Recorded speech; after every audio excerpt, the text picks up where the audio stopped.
God is good. Oh, my God is good. My God is good. Oh, my God is good. My God is good. Oh, my God is good. My God is good. Oh, my God. Je crois que cela mérite un tonnerre d'applaudissements en tout cas. Si vous n'êtes pas satisfait, c'est pas grave, on ne peut pas applaudir. Hein. Voilà, super, c'est bien.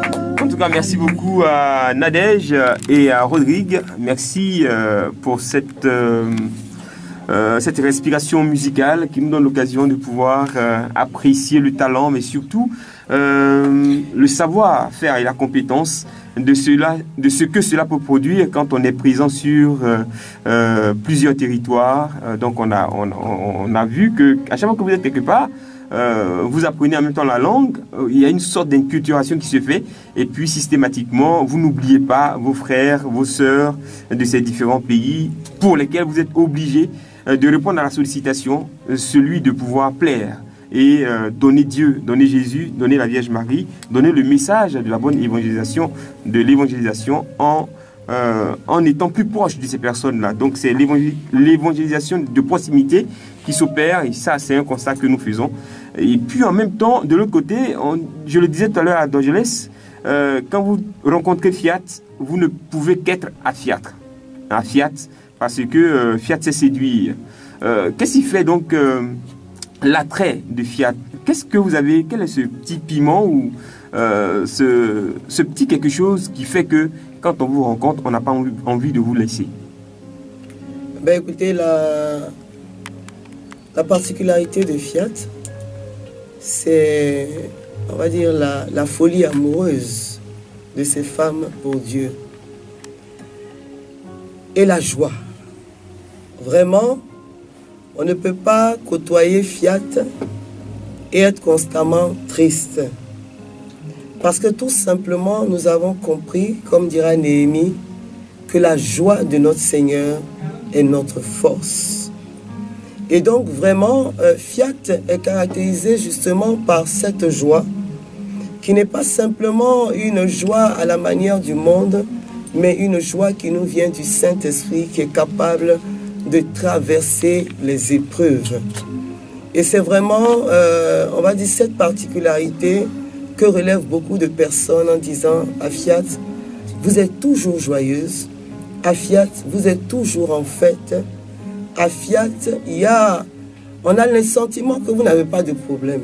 Non, on a tout simplement compris qu'il y a ce que l'homme peut solutionner, il y a ce que Dieu peut solutionner, et ce que tu ne peux pas faire, laisse Dieu faire, et que ton espérance grandisse, et que ta foi croit que celui à qui tu as laissé est capable de dénouer le nœud et de t'apporter la solution.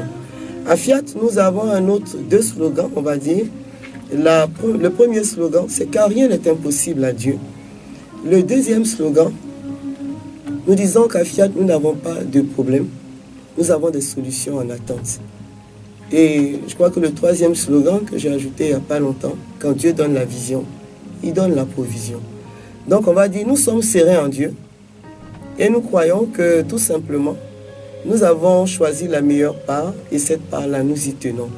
Voilà vraiment la particularité de Fiat, des hommes et des femmes, on va dire pleins d'espérance, qui croient en Dieu, non pas du bout des lèvres, mais avec tout leur cœur, de toute leur force et de toute leur âme. Et nous voulons vraiment pouvoir donner cette espérance autour de nous. Vous vous appuyez sur les âmes fatales de la louange, de la récitation du rosaire des cas dits impossibles, et souvent même vous chantez ce rosaire. Tout à l'heure, vous avez envahi mon bureau de votre Ave Maria chantant. Ah oui, et j'ai même dit que je voulais vous délivrer, il faut tout dire. Mais écoutez, ce n'est pas le seul à être délivré. On va donc vous entendre nous dire 3 Ave Maria chanter là, tout de suite, maintenant, grâce à votre général en chef, Agathe Ndri. Bonjour. Bonjour. Alors je vais vous entendre dire tout de suite là, un Ave Maria, 1 ou 2 Ave Maria chanter pour permettre aux auditeurs qui découvrent, aux internautes qui découvrent ce que c'est, comment est-ce que et quelle est la particularité de Fiat ou du MEI. En union avec notre Reine du ciel et de la terre, nous disons: Je vous salue Marie, pleine de grâce, le Seigneur est avec vous. Vous êtes bénie en toutes les femmes, et Jésus, le fruit de vos entrailles, est béni. Sainte Marie, Mère de Dieu, priez pour nous pauvres pécheurs, maintenant et à l'heure de notre mort. Amen. Je vous salue Marie, pleine de grâce, le Seigneur est avec vous. Vous êtes bénie en toutes les femmes, et Jésus, le fruit de vos entrailles, est béni. Sainte Marie, Mère de Dieu, priez pour nous pauvres pécheurs, maintenant et à l'heure de notre mort. Amen. Je vous salue Marie, pleine de grâce, le Seigneur est avec vous. Vous êtes bénie en toutes les femmes, et Jésus, le fruit de vos entrailles, est béni. Sainte Marie, Mère de Dieu, priez pour nous pauvres pécheurs, maintenant et à l'heure de notre mort. Amen. Gloire au Père, au Fils et au Saint-Esprit. Ô Dieu qui est, qui était et qui vient, pour les siècles des siècles. Amen. Alors, je voudrais vraiment rendre grâce à Dieu pour Rehoboth. Rehoboth, vraiment, je voudrais restituer, on va dire, la naissance et la vision de ce thème, de ce projet qui est devenu aujourd'hui, on va dire, un événementiel religieux. Rehoboth est né, on va dire, il y a 3 ans. Il est né là, il y a 3 ans lorsque nous organisions le Cénacle des Nations au Bénin. J'étais alors donc bergère de cette mission. Nous étions allés rendre hommage au Père Jean Pia, nous le savons, qui était donc décédé ici et enlevé par notre Père créateur sur la terre de Côte d'Ivoire. Et le Père fondateur avait donc promis que l'année suivante, le Cénacle des Nations aurait lieu au Bénin. Donc c'est vraiment, on va dire, en étant au four et au moulin, que je vais entendre cette petite voix. Et je vais me rendre compte après que c'était un clin d'œil du Saint-Esprit qui me dit Genèse chapitre 26. Genèse chapitre 26, la première fois, je n'ai pas fait attention. Et j'ai moi aussi, on va dire, mes méthodes pour éprouver ce qui vient de Dieu. Et puis, je vais dire, bon, écoute, Saint-Esprit, si c'est une parole qui vient de toi, je m'en rappellerai parce que j'étais occupé à plusieurs choses. Et puis ensuite, nous rentrons le soir, j'entends à nouveau Genèse chapitre 26. Bon, je prends la Bible, je lis Genèse chapitre 26. Et lorsque j'arrive au verset 22, il y a comme mon intelligence spirituelle qui s'ouvre, qui me frappe. C'est un passage de la Bible que j'avais plusieurs fois lu avec la grâce du Saint-Esprit. Mais c'était la première fois que mon intelligence spirituelle s'ouvrait de façon différente. Que nous dit Genèse 26, 22? Genèse 26, 22 dit « Maintenant, ce puits s'appellera Rehoboth, car maintenant le Seigneur m'a libéré, nous prospérerons dans ce pays. » Dans certaines versions, il est écrit « Maintenant le Seigneur m'a mis au large, nous prospérerons dans ce pays. » Et donc, je vais reprendre donc la lecture à partir du verset 1. Et je me rends compte que c'est l'histoire donc de notre patriarche, de notre père Isaac. Et dans cette histoire commence, on va dire, de façon un peu... on va dire, dans l'histoire de l'homme, c'est le début de quelque chose d'anormal, on va dire. D'anormal en ce sens où notre père Isaac est en train de traverser un territoire, il est en chemin. Il est en chemin avec sa famille. Il est en chemin vers son destin. Son père Abraham est décédé. Il a pris donc la relève. On se souvient que Ismaël est parti avec Agar. Et Isaac maintenant prend son destin entre ses mains. Il est devenu donc chef de famille. Il est à la recherche de son Canaan. Et voilà qu'il arrive sur ce territoire. Ce territoire n'est rien d'autre que le territoire des Philistins. Et l'on sait que de tout temps, les Philistins ont toujours été ennemis du peuple d'Israël. Et donc, il s'agit donc pour Isaac juste de traverser. On ne reste pas en territoire ennemi. Avant de traverser le territoire ennemi, même on commence à prier parce qu'on ne veut pas d'hostilité. on vient juste pour traverser, on poursuit un but. Mais lorsque Isaac arrive à Guérar, Isaac veut détourner, il veut prendre un détour, comme Moïse a voulu prendre le détour quand il a entendu Dieu lui parler. Et voilà que la voix de Dieu interpelle Isaac pour lui dire, reste en ce lieu, car en ce lieu, je ferai de toi un homme extrêmement riche et je te bénirai. Voilà Dieu qui invite Isaac à rester en territoire ennemi et qui lui donne la promesse qui fera de lui un homme ayant une réputation, ayant un impact en territoire ennemi. Bien aimé, c'est la première parole, on va dire, qui a choqué mon intelligence humaine. Dieu était en train donc de dire que le plus important, ce n'est pas le lieu où tu te trouves, mais c'est avec qui tu es dans ce lieu. Dieu était en train de me dire que même sur une terre d'opposition, lui, Dieu, il peut nous imposer sur cette terre et faire en sorte qu'en ce lieu, nous devenions une référence, faire en sorte qu'en ce lieu, nous puissions croître et nous puissions produire du fruit et du bon fruit.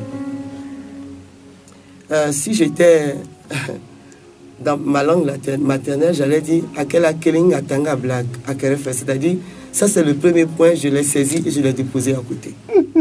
Répétez, on va voir, on va vous suivre. Voilà. D'accord. Suivant. Ensuite, on voit donc notre père Isaac qui avance, mais je vais lire un peu ce passage avec la grâce de Dieu, parce que je n'ai malheureusement pas mes lunettes. Je vais donner à notre sœur Nadège pour le lire. Voilà.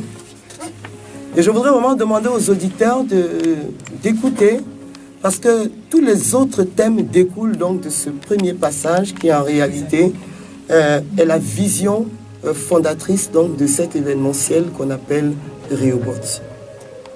Il y eut une famine dans le pays, en plus de la première famine qui eut lieu du temps d'Abraham.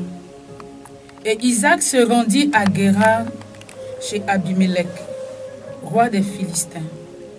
Yahvé lui apparut et dit, « Ne descends pas en Égypte, demeure au pays que je te dirai. Séjourne dans ce pays-ci, je serai avec toi et te bénirai. Car c'est à toi et à ta race que je donnerai tous ces pays-ci, et je tiendrai le serment que j'ai dit à ton père Abraham. Je rendrai ta postérité nombreuse comme les étoiles du ciel. Je lui donnerai tous ces pays, et par ta postérité se béniront toutes les nations de la terre, en retour de l'obéissance d'Abraham, qui a gardé mes observances, mes commandements, mes règles et mes lois. » Virgule. Ainsi, alors, je voudrais déjà, à ce niveau, que nous comprenions bien que Isaac est donc chez Abimelech, mais il faut aussi se rappeler qu'en Genèse chapitre 20, son père Abraham s'est retrouvé également chez ce même roi, alors qu'il est avec son épouse appelée Sarah.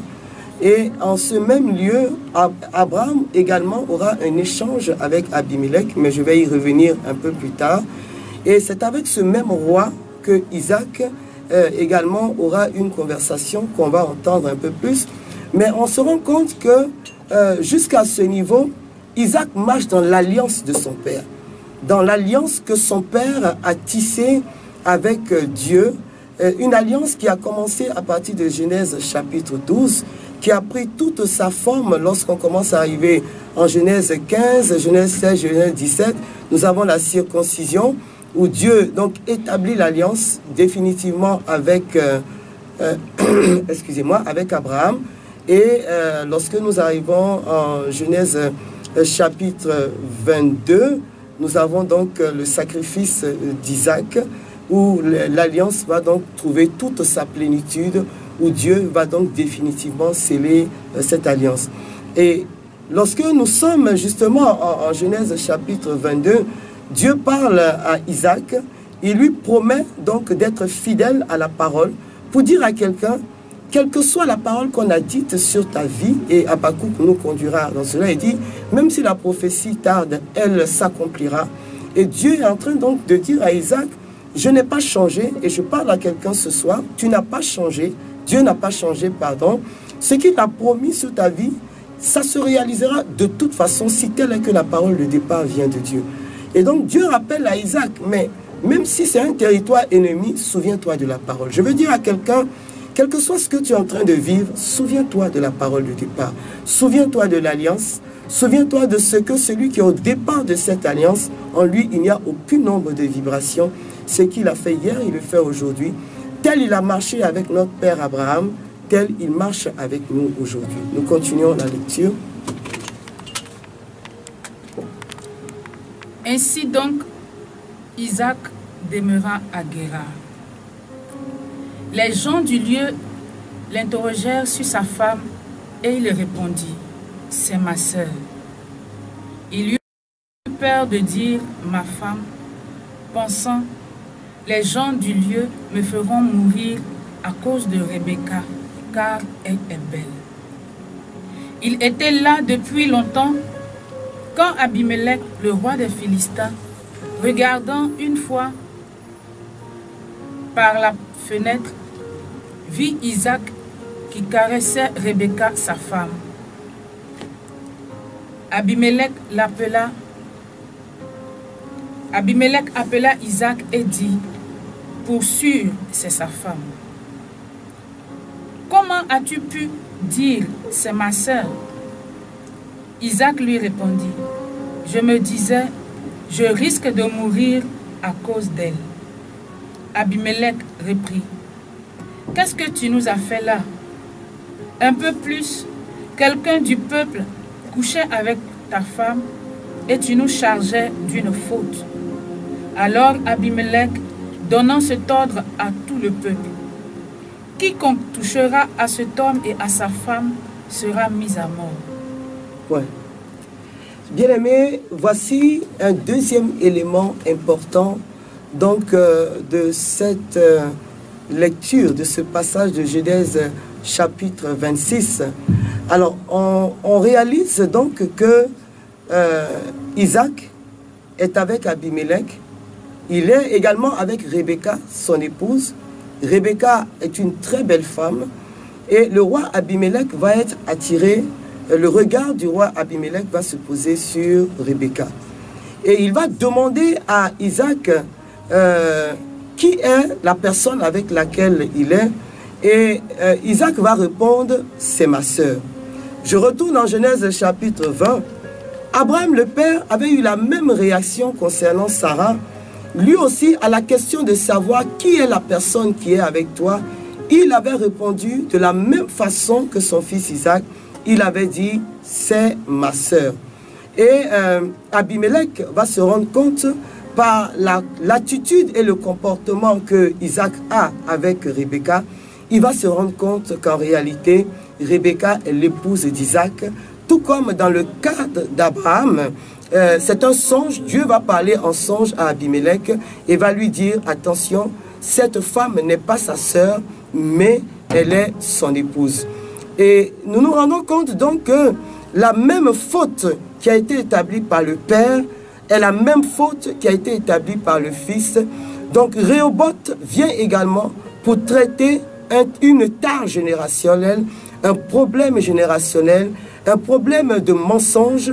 Et quand nous allons lire après l'histoire de Jacob et d'Ésaü, on comprend bien que la fourberie de Jacob trouve son sens dans un problème qui est né depuis le père Abraham. Donc Rehoboth, c'est aussi un programme à l'intérieur duquel Dieu vient pour traiter plusieurs problèmes à la fois. Nous continuons. Isaac fit des semailles dans ce pays. Et cette année-là, il moissonna le centuple. Yahvé le bénit. Et l'homme s'enrichit. Il s'enrichit de plus en plus jusqu'à devenir extrêmement riche. Il avait des troupeaux de gros et de petits bétails et de nombreux serviteurs. Les Philistins en devinrent jaloux. tous les puits que les serviteurs de son père avaient creusés, du temps de son père Abraham, les Philistins avaient bouché et comblé de terre. Ouais. Bien-aimé, voici Isaac donc qui se retrouve à Guérar avec Rebecca. Dieu veille sur Isaac et même lorsque Isaac fera de faux pas, Dieu le protégera de toute façon et Dieu prendra sa défense. La Bible dit que conformément à la parole que Dieu avait dit à Isaac, Isaac devient un homme extrêmement riche. Et le fait qu'Isaac devienne extrêmement riche sur cette terre étrangère, cela suscite beaucoup de jalousie autour d'Isaac et donc des oppositions commencent. Pour dire à quelqu'un que si autour de toi des personnes sont jalouses, si autour de toi les gens te critiquent, si autour de toi il y a une opposition, c'est parce que tu as en tes mains quelque chose que les autres n'ont pas. C'est parce que tu as en tes mains un talent que les autres n'ont pas. Et je voudrais dire à quelqu'un, c'est la preuve que tu es sur le bon chemin. Parce que l'on accorde du crédit et de l'attention qu'à quelque chose qui a de la valeur. Quelque chose qui n'a pas de valeur n'intéresse personne. Et si des opposants se lèvent sur ton chemin, c'est parce que tu es une valeur, tu as de la valeur et tu tiens en tes mains quelque chose qui a de la valeur. Et l'opposition vient donc pour te recadrer, on va dire, pour te repositionner dans la place exacte que Dieu t'a donnée. Et ça ne doit pas donc t'effrayer. C'est une marche normale. Tu ne peux pas changer cela. Tu ne peux pas éviter qu'il y ait des jaloux. Tu ne peux pas éviter qu'il y ait des aigris. Tu ne peux pas éviter qu'il y ait des faux témoins contre toi. Mais sache une chose, en tout cela, Dieu est présent et il continue la marche avec toi. Nous continuons. Abimelech dit à Isaac, pars de chez nous, car tu es devenu beaucoup plus puissant que nous. Isaac partit donc de là et campa dans la vallée de Guérar, où il s'établit. Isaac creusa de nouveau les puits qu'on avait creusés au jour de son père Abraham, et que les Philistins avaient bouchés après la mort d'Abraham. Et il leur donna les mêmes noms que son père leur avait donnés. Les serviteurs d'Isaac creusèrent dans la vallée et ils trouvèrent là un puits d'eau vive. Mais les bergers de Guérar entrèrent en dispute avec les bergers d'Isaac, disant, l'eau est à nous. Isaac nomma ce puits Essek, parce qu'ils s'étaient querellés avec lui. Ils creusèrent un autre puits et il y eut encore une dispute à son propos.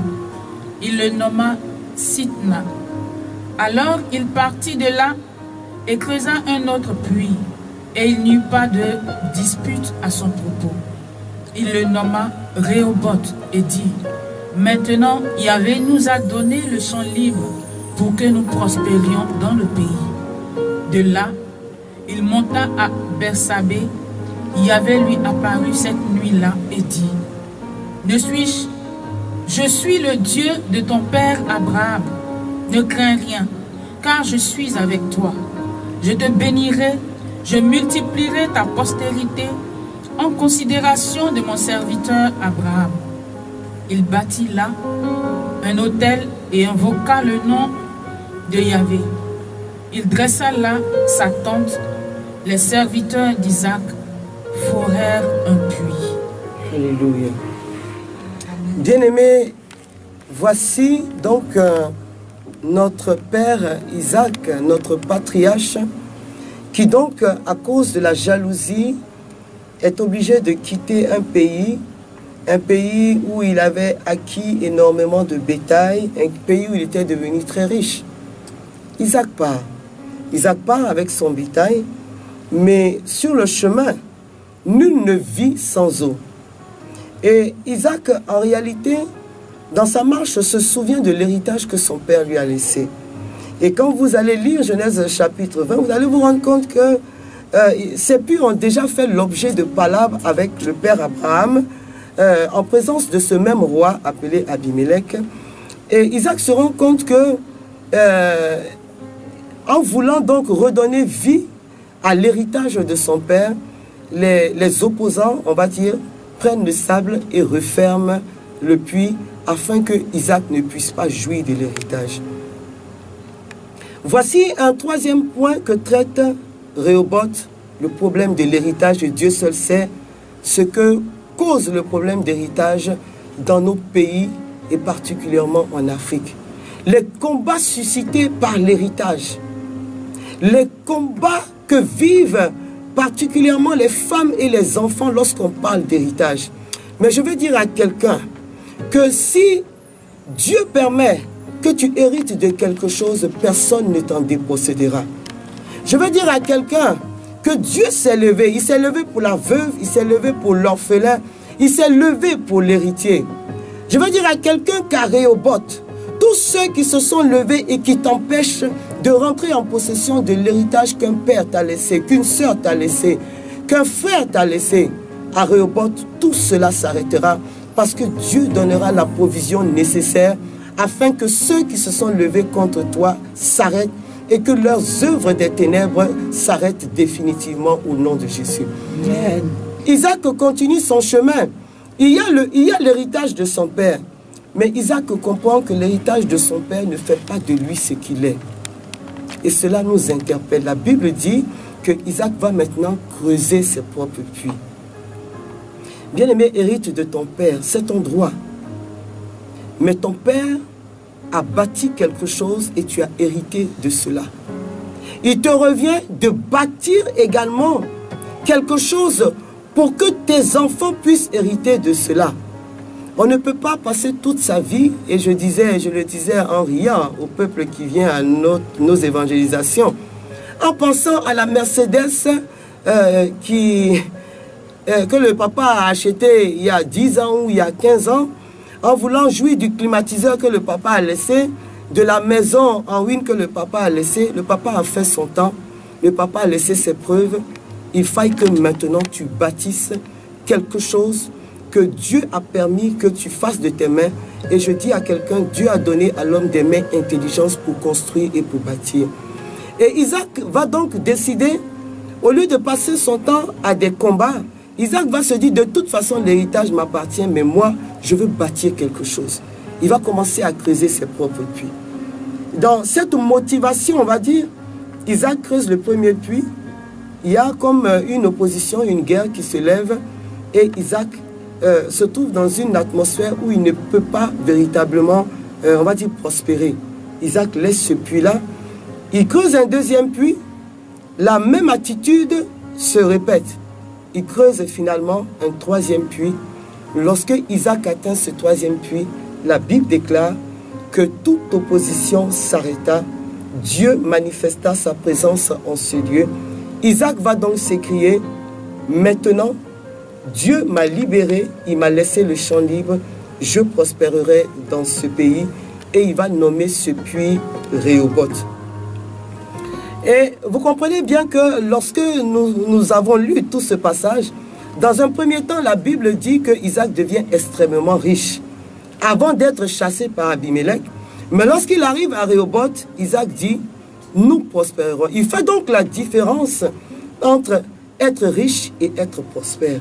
Et pour comprendre cette différence fondamentale, il faut aller à l'épître de Jean, où Saint Jean nous dit, je désire que tu prospères comme prospérera l'état de ton âme. Isaac donc parle de la prospérité comme étant un élargissement matériel et financier, mais surtout un élargissement moral et spirituel. Il était riche, il n'avait pas la paix. Lorsqu'il arrive à Rehoboth, il est non seulement riche, mais il a la paix parce que Dieu est avec lui, Dieu opère avec lui. Rehoboth, c'est donc tout un programme. Rehoboth, c'est également un lieu, le lieu de notre bénédiction. C'est le lieu où tout ce que nous touchons porte du fruit. C'est le lieu où personne ne peut nous attaquer parce que Dieu prend les devants. Rehoboth, c'est le lieu de l'élargissement. C'est croire que nous sommes capables d'aller au-delà de nos limites. Isaac ne s'est pas laissé décourager. Isaac a lutté jusqu'au bout. Isaac a donné les preuves de sa foi.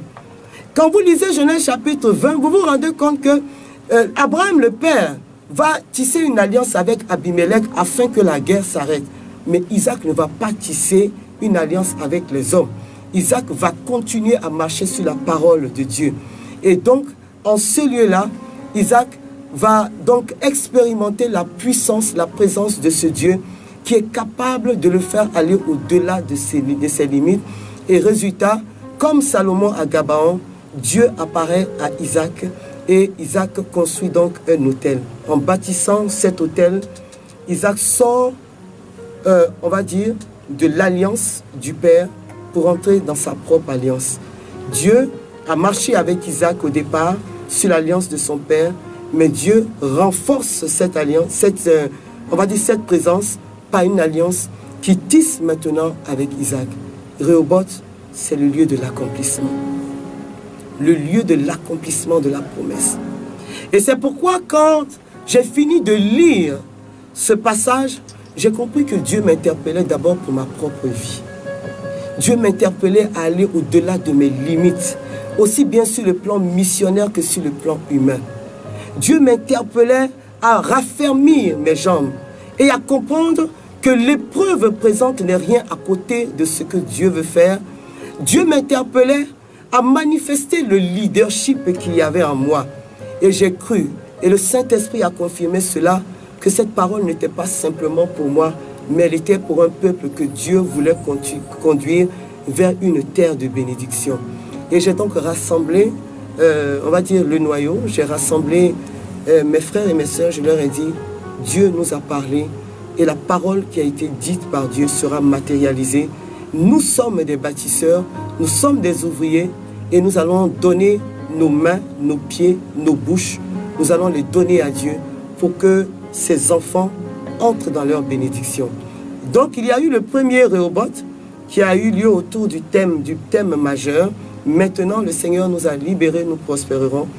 Il y a eu donc l'année dernière le deuxième Rehoboth international dont le thème était « C'est l'heure » tiré de Jean 5, 28 qui dit « C'est l'heure où les morts entendront sa voix et reviendront, ils sortiront de leur tombe. » Et aujourd'hui, nous marchons vers le troisième Rehoboth, « Lève-toi et brille ». Nous sommes dans une logique. Dans une première logique, nous avons entendu une parole et nous nous sommes levés, nous sommes en chemin.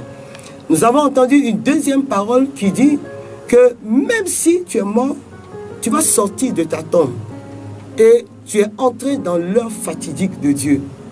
Dans une troisième parole, celle qui va nous réunir, qui est tirée d'Isaïe 60, verset 1, Dieu nous dit, « Je t'ai déjà donné, maintenant, manifeste la grâce qui est en toi, donne les preuves et le témoignage de ce que tu es un héritier plein de la grâce de Dieu. » Et nous voulons donc à ce troisième Rehoboth international interpeller un peuple acquis, un peuple élu, un sacerdoce royal, et leur dire ceci, l'heure est venue, pour que tu te tiennes dans cette position que Dieu veut pour ses enfants, pour ses bien-aimés,